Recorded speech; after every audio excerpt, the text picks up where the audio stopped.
is, hey, if you want to win the United States elections, if you want to win the road to 270, if you want to be the first to get 270 electoral votes, the first thing that I would hope that you would think of is that you would want to win all the states that you won before. If you win all the states that you won before, if you get the electoral votes in every state that you won before, you're going to win. Okay, you're going to win this thing. But if you don't get all the electoral votes that you, or win all the states with the electoral votes that you had before in 2008, you're not going to win, right? It's easy math. Now, same thing that I'm telling Mr. Romney in 2012. That's the same thing I'm telling Mr. Romney. I'm saying, hey, Mr. Romney, if you want to win, we know that Mr. Obama, we know that President Obama won all of these states. All of these states in blue are the states that President Obama won, right? And we know that Mr. McCain only won 173 electoral votes out of all the states that he won, okay? So, Mr. Romney, if you want to win the 2012 election, you've got to win, you at minimum have to win the states that Mr. McCain won in 2008, and you've got to take some of these states away. You've got to take some of these states that President Obama won in 2008. You've got to take some of those states away. You've got to win some of those states, okay? So as we look over here, we see that we'll start with Alaska. Mr. McCain won Alaska. He won Arizona all the way up north to Montana, the same states that Mr. McCain won. And he won Wyoming. He won all the states down from North Dakota down to Texas, the same states that Mr. McCain won. He won Louisiana, Arkansas, Missouri, same states Mr. McCain won.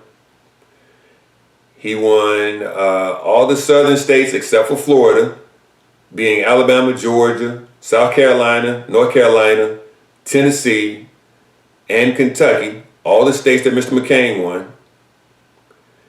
And he won West Virginia. Okay. Now, here's the deal. A state that President Obama won in 2008, he did not win in 2012. He did not win in 2012. That state is Indiana. Mr. Romney won Indiana. He flipped a state that President Obama won in 2008. Now, as we see, we have tooltips. The tooltips are the text values that pop up every time I go over and highlight over, hover over a particular state. The tooltips are identifying the results or the electoral votes that the winner of the presidential election won.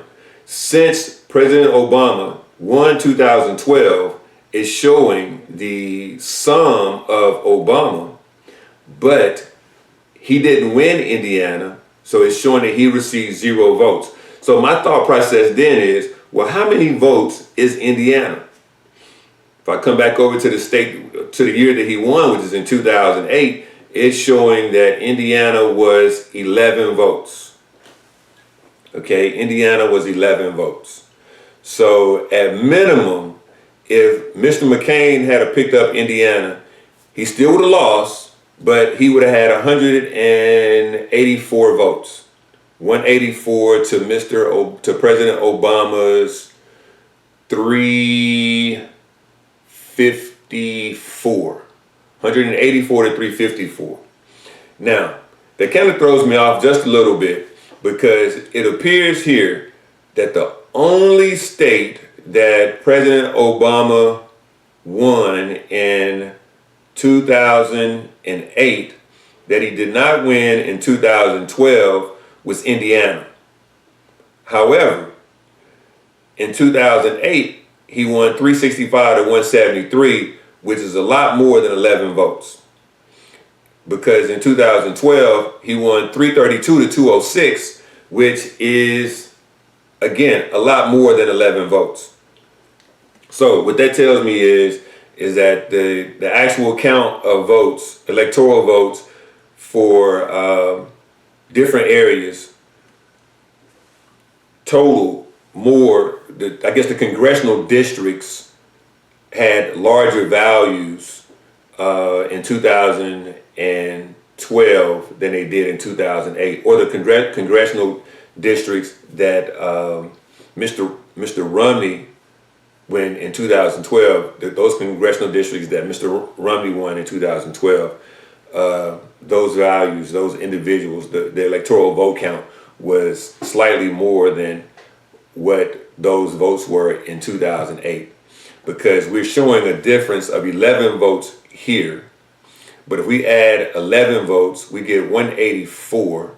So that means it was somewhere around 30 votes, I guess, a 30 vote difference between 173 and 206 if we subtracted 11 or added 11 and then looked at the difference between the number of electoral votes.